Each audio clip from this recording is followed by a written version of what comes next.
adalah anugerah dari Tuhan. Oleh karena itu, ketika anak pertama kami lahir dalam hidup kami, tentunya bahagia dan bersyukur. Memiliki anak berkesulitan belajar atau ABB adalah sebuah tantangan dan juga karunia bagi kami sebagai orang tua. Anak-anak ini pada umumnya emang kurang diterima di masyarakat karena mereka terlihat berbeda dalam hal berkomunikasi, dalam hal belajar dan bergaul. Tapi ini merupakan tantangan bagi kami sebagai orang tua agar bisa lebih mencari positif atau karunia di balik kekurangan anak kami.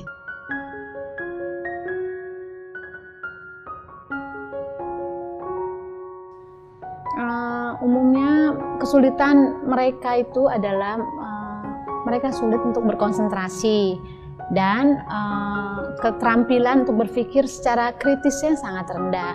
Jadi mereka mudah menyerah jika mengerjakan sesuatu atau menghadapi suatu masalah, serta emosinya mudah meledak-ledak. Kenapa mudah meledak-ledak?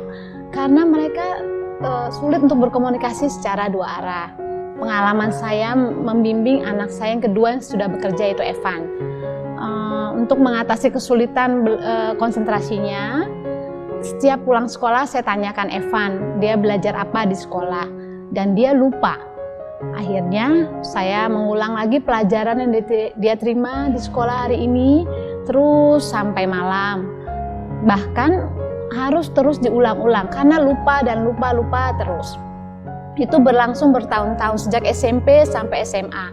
Yang tadinya bisa berkonsentrasi 2 menit, akhirnya meningkat menjadi 4 menit, 10 menit, akhirnya bisa menjadi 2 jam, 4 jam bahkan. Setelah dia masuk universitas, dia sudah bisa belajar sendiri tanpa bimbingan kami.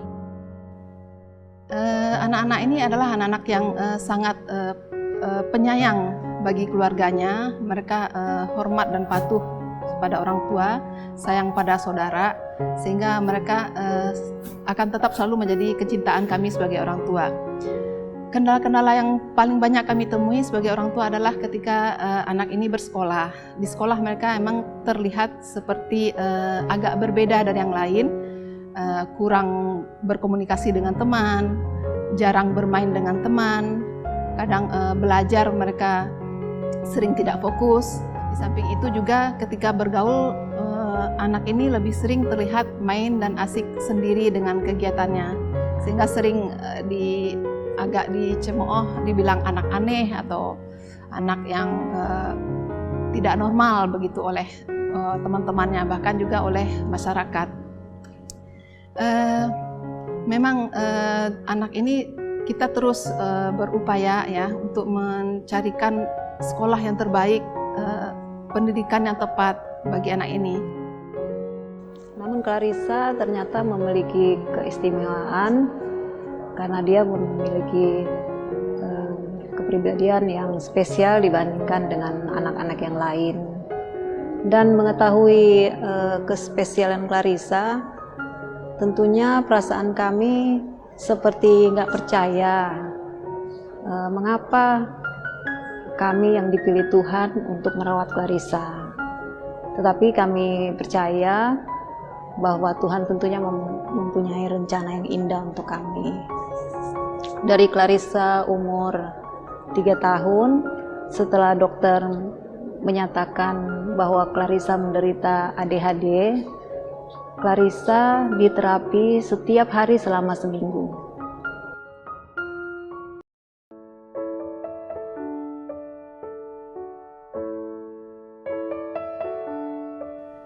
Anak saya Rasid kebetulan mempunyai hobi suka memotret, jadi dia seringkali memakai handphone untuk memotret lingkungan seperti bunga-bunga di rumah, hewan piaraan kami, dan juga memotret teman-temannya.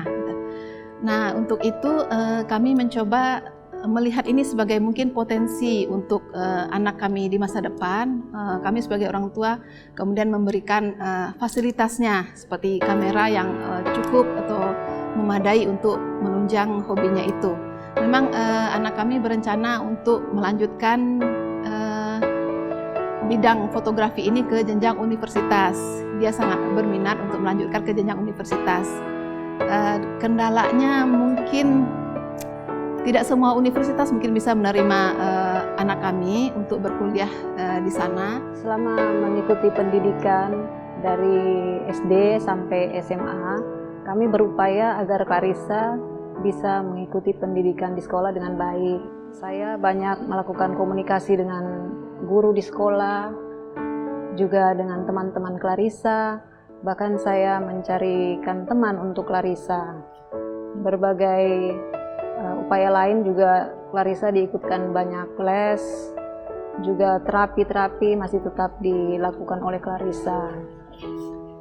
Dan itu memberikan perkembangan yang baik di dalam sosialisasi Clarissa.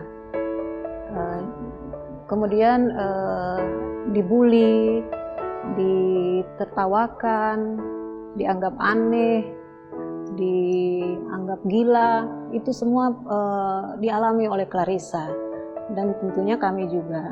Dan sampai sekarang kami tetap berusaha untuk memberikan yang terbaik untuk Clarissa agar dia juga bisa bersosialisasi dan bisa diterima oleh teman-temannya juga di kelas.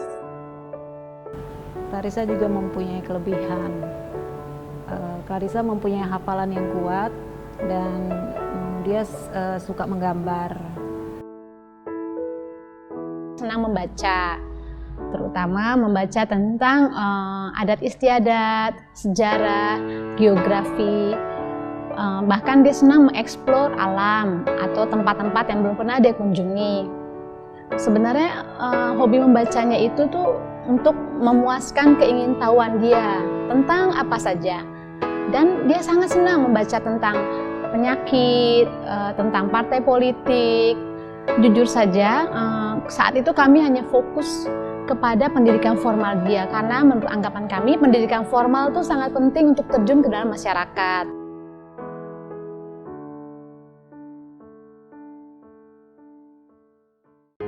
Sebagai orang tua, tentu kami menginginkan anak kami juga menjadi orang yang berhasil kelak di kemudian hari, menjadi sosok yang mandiri dan tidak bergantung pada orang lain. Untuk itu, setelah mereka belajar di jenjang universitas, kami sangat mengharapkan juga kerjasama dan bantuan dari pemerintah dan masyarakat agar anak ini bisa diterima di masyarakat untuk bekerja dan berkarya. Harapan saya untuk Clarissa, semoga dia bisa bahagia dan kelak bisa mandiri.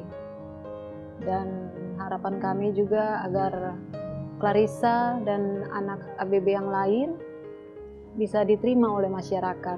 Kepada pemerintah, tentunya kami berharap agar pemerintah bisa lebih memperhatikan lagi anak-anak seperti Clarissa atau anak ABB, karena anak ABB ini kan secara fisik tidak berbeda dengan anak-anak yang lain. Oleh karena itu, semoga pemerintah juga bisa memfasilitasi anak-anak ABB ini sama seperti anak ABK yang lain dalam pendidikan ataupun dalam ketersediaan pekerjaan. Agar pemerintah banyak mensosialisasikan keberadaan ABB ini pada institusi-institusi pemerintah ataupun lembaga-lembaga pendidikan, sehingga jika anak-anak ABB ini mempunyai urusan dengan institusi ataupun lembaga-lembaga pendidikan itu diberikan kemudahan. Kami menginginkan ada bantuan dari pemerintah, terutama dalam hal membuat mungkin suatu undang-undang sebagai jaminan masa depan bagi anak kami, karena kami sebagai orang tua tentu tidak bisa mendampingi mereka selamanya. Anak berkesulitan belajar, memiliki kesulitan yang berbeda-beda. Namun mereka bisa bekerja sama. Mereka ada, mereka bisa.